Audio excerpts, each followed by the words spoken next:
student to startup. And it's about my experience of moving through the education system in Northern Ireland, through college, university, up to my final year of university, where for my major project I built a $1 million tech company called Get Invited. I started off, I left school at 16 and I didn't really know what I wanted to do with my life. I was interested in computers, so I decided to do a course in ICT at my local college.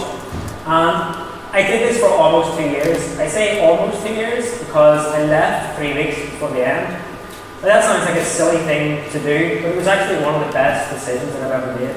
And the reason I did it was because I wasn't 100% happy with what I was doing. I wasn't really that excited. I wasn't passionate about what I was studying. So I left and I panicked a bit over the summer. I did a lot of soul searching to figure out what it was that I really wanted to do with my life, what it was that I was interested in. And it turned out that this was design. This was always something I had as a hobby. I like drawing pictures, I like designing things on the computer, but I never really thought of it as a potential career opportunity. But I decided, the first little lesson that I learned was it's more important to be studying or doing something that you're interested in as opposed to doing something that you're just doing it because you think that you're going to get a good job at the end of it, which is what I thought with the IT course. So I went back to college, I studied design for 2 years. I loved it. I graduated this time. I went on to university. I studied interactive design and web design for 2 years. And throughout my university experience, I got the opportunity to do a work placement. And before doing work placement, my vision was that this was the ideal job for me. I would get to work with really creative people. I'd get to work on really cool projects. But it turned out that the reality was a little bit different. I got to work for a cool company, I got to work with really great people, but it turned out that a lot of the customers of this company didn't really share the same passion and enthusiasm for great design that I did. So it kind of felt a little bit like working in a box factory, just getting projects out the door as quickly as possible. So I learned from this that I didn't really want to go and work for somebody else. I wanted to come up with my own ideas for things and then have the control and the ability to just build those myself. So I went back to university, and in my final year, I got the opportunity to do a major project. And this is essentially come up with your own idea and then build it yourself and project manage it yourself. So I created this app called Visually, which was an online scrapbook for designers to collect images and videos of things they were interested in and then share them with other designers. And the design and development of this went really well. I got some users on board. It got featured in .NET Magazine, which is a web design publication. But then it kind of just fizzled out and failed. And the reason it failed was because there was a lot of skills that I didn't have. I didn't know anything about business. I didn't know anything about marketing or getting customers on board. And I didn't really have the self-confidence to see it through. I was confident in my design skills and ability to program, but I had this massive fear that if I tried to push this out in the world and get more people using it, it would fall over and then I would look really stupid and all these horrible things. But what I learned in this process was self-reflection is really important. So rather than complain about it and just give up, I analysed the reasons why it didn't work and then I decided to do something about it. So I went back to university for another 2 years and I studied a master's in multidisciplinary design. And this gave me the opportunity to learn those skills that I didn't have before. So I was able to improve my design skills.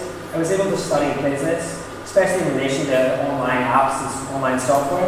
I learned about marketing and I developed my confidence over those 2 years. I was very fortunate to have a great lecturer called Chris Murphy who had seen the potential in what I was doing and the fact that I didn't really have the confidence to do it. And he helped me over time build that self-confidence by sort of forcing me into situations that I otherwise wouldn't have done, such as public speaking. I used to be terrified of doing this. He forced me to go to America for a few weeks.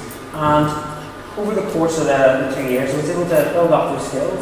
And this is when we come up with the idea for Get Invited. So this is my latest startup. It was founded by myself and my lecturer, Chris Murphy, and another student called David Turner. And we come up with this idea because we'd attended a lot of events and we'd used Ticketmaster and Eventbrite and some of the other solutions that were out there. And we didn't really like them. We started talking to other people and they didn't really like them either, people that we knew within our design circle. So we decided that for a master's project, we'd have a go at building our own.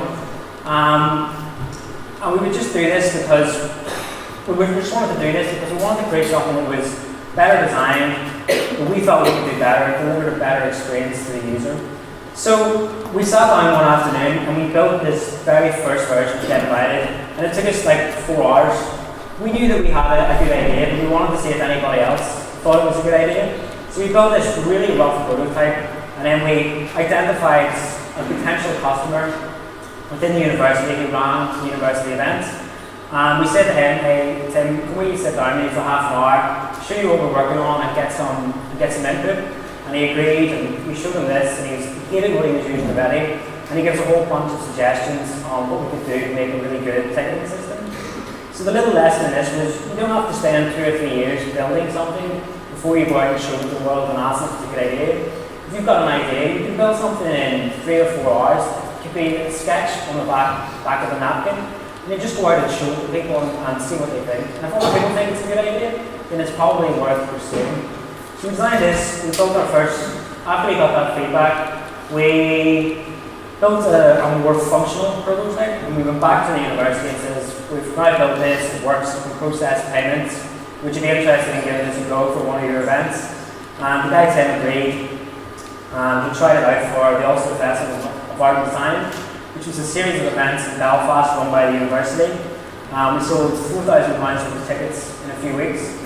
Everything went well, nobody lost any money, and people liked using it. So we thought, okay, we've got a product here that works, people like it, maybe there's a much bigger opportunity here than just doing this for a university project. So we decided that we were going to take this to the next level, and we needed money to do that. So a couple of weeks after I finished university, before I graduated, I found myself pitching for investments for £100,000 in a room in Belfast in front of 40 entrepreneurs and investors. And it was the most horrific, one of the most horrific experiences in my life. It made Dragon's Den look like a walk in the park.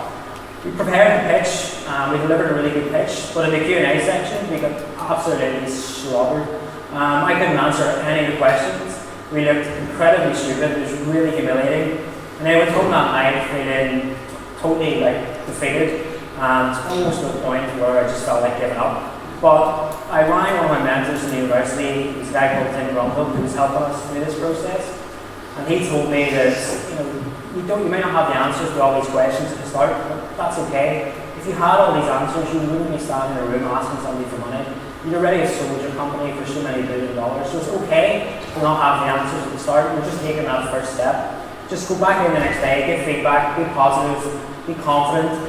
So we went back in the next day, we faced a panel of 6 investors, and they ripped us apart again for about another hour and a half. And then at the end of the conversation, something really strange happened. We thought that that was the end of it, but they turned around and said, you're never going to do what you say you're going to do with £100,000. If we give you £200,000, what could you do with that? So me and my co-founder left that day absolutely ecstatic. We'd been at this lowest low point the night before, this highest high. We were out celebrating the next day, and of course we took the money and then we used that to hire a team. We got an office in Belfast, and then we started to build out the product. So we've hired a designer. We've started to build this really great product. We've really focused heavily on the product for the last 9 months. We've built this service for event organisers so they can very easily set up their own web page to sell tickets online. We help them track the social conversation around their event so they can see all of the different photos, videos, what people are saying about their event. We analyse this for them and show them beautiful dashboard that shows them the metrics of how many tickets they sold, how much money they're making, what that social conversation looks like over time, when the peaks and the dips are, and whether what people are saying is positive or negative. We also give them really good insights into the people that are attending their events. So we show them what they look like, what they're called, what they're saying about their event on social media, how they're feeling based on whether their comments are positive or negative. And then we're building the software so it's intelligent and it helps event organisers improve the success of their event. So the system will look for trends and it will start to give the event organiser suggestions. So that might be things like, hey, we've noticed you've got a fault. One of your attendees has 4,500 followers on Twitter. Why don't you drop him a little email and ask him to stick out a tweet and promote your event for you? Here's some suggestions or incentives or rewards that we might offer him for this.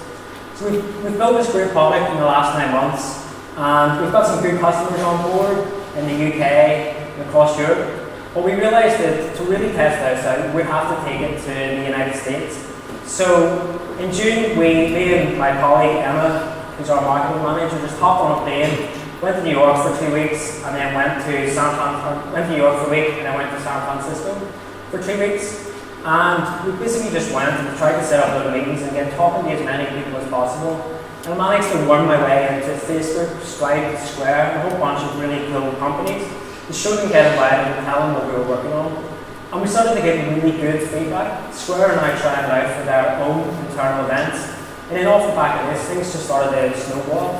So we got in touch with an investor in the United States called Jason Calacanis, who's invested in Uber and loads of, he's a multi-millionaire, invested in loads of different companies. And we're now excited for his launch festival in San Francisco, which is a 13,000 person event. It's had Mark Zuckerberg speaking at it in the past. Dropbox launched this event. We're now excited for all these This Week in Startups TV show events. And all this has happened in the last 14 months since graduating from university. We've now got $4.5 million of tickets on the platform. And it's been this absolutely incredible experience. It's just came about from taking that initial first step. And although it's only been a very small journey, there's a lot of things that I've learned along the way. And I'd like to share with you 5 key lessons that I think are very important if you want to go out and either build your own startup or start a business, or if you just want to get into the right career, do something that you really care about. And the first one of these is surround yourself with great people. I love this quote that you're the average of 5 people that you spend the most time with. If you spend a lot of time with negative people who try and hold you back and stop you doing things, then you'll become that person yourself. So you want to associate with people who are really positive, who motivate you, who drive you to do your best and help you build your self-belief. And this can be your team, it can also be your wider network of people that advise you and support you on a daily basis. So I'm very fortunate to have a very good team in our office in Belfast. We have a great board of directors.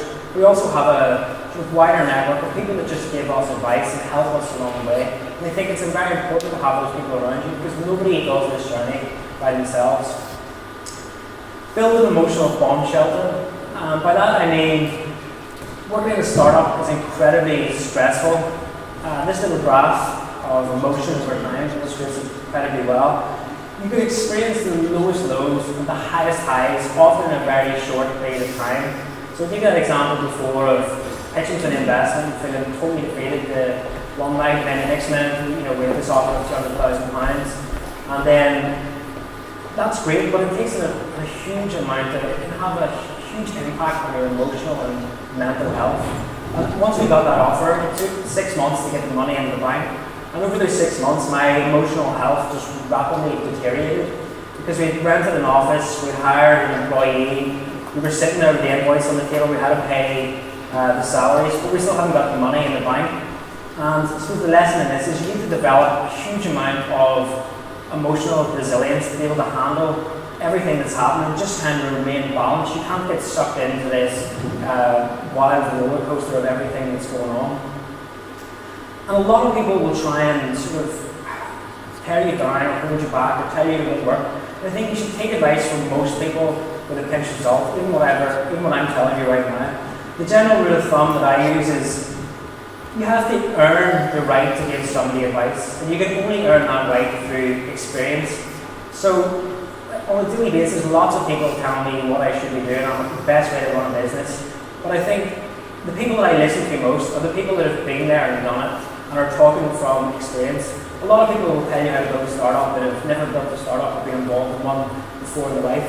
So I think it's important that you kind of filter all the advice that you get and only listen to people who've done it themselves. Develop a winning attitude. I think there's 4 components to this. The first one is being persistent. So whether you're building a business or you're going to build a career for yourself, it's a long road and you're going to get a lot of knocks and setbacks along the way. So you've got to be persistent. And again, those people that you have surrounding you will be really important in this because those are the people that will help you kind of carry on whenever everything's going wrong. They'll motivate you and drive you forwards. Opportunity. Hopefully everybody, some people in this room will read this slide as opportunity is nowhere. Hopefully you see it as opportunity is not here. Opportunities are everywhere, but you've got to be aware of them. You've got to be out at events, meeting people, talking to people, active on social media in order to see what's going on. If you're closed off and you're negative and you think that there's no opportunities out there, then you won't see them. And when you do see them, you've got to be proactive in grabbing them and really exploiting them whenever they come your way. Be grateful. If people are giving you advice or help along the way, show gratitude towards them. And that can be just as simple as a thank you, or buying somebody a coffee because they're giving you half an hour of their time to give you advice. And pay it forward. As you start to gain knowledge and experience yourself, then you can start to help other people and advise them and help them along the way. You should always do it without expecting anything in return. Don't try and charge somebody for an hour of your time because you figure out a problem they're having. You know, the more you help other people, the more inclined people will be to help you. Be positive. Nobody likes a negative person. I'm a firm believer that what you think about has a huge impact on your life. If you're a really negative person and you think about negative things, then things will inevitably start to go wrong. Other negative people will be attracted to you and they'll want to be involved in your negativity. But the opposite is also true. If you're a positive person, good things will come your way. Other positive people will be interested in you and they'll want to help you. Have an unshakable self-belief, and this is the hardest part about all of this. The greatest obstacle standing between you and what you want to achieve is you. You're the person that's going to provide all the reasons why you can't do it and all the reasons why it won't work that's been done before. You've got to learn to not listen to all those little voices in your head. And again, your support network is really important here. It's the people around you that will give you that self-belief and motivation to get through all those little barriers that you set for yourself. And your sense of self-belief should almost be bordering on insanity. If you're building a startup, you're either doing it to change the world or build a billion-dollar company, and you've got to believe that. And you've got to show everybody else that you believe that too. Your customers, your team, people you employ, your investors are all looking to you to see that you believe in this massive vision that you have. And finally, and this has been said quite a few times today, do what you love. There's no point in doing something that you're not interested in. Passion is the key to success. That's what will keep you motivated, what will keep you going through all of the tough times and the difficult things that you encounter. And the wonderful thing is, everybody in this room today is passionate about something or has something that they care about. You might have an idea for a business or a product or a service or something related to what it is that you really care about. But you might have all these reasons why it can't be done. It's been done before, we don't have the knowledge and the skills or the experience. But nothing could be further from the truth. In 2014, we live in this super connected world where we've more information, money, advice, support, people available to us than ever before. So everybody here today is totally empowered, able to go out today and start making something that you really care about. And then every day for the rest of your life, you'll get to work on doing something that you love. Thank you very much.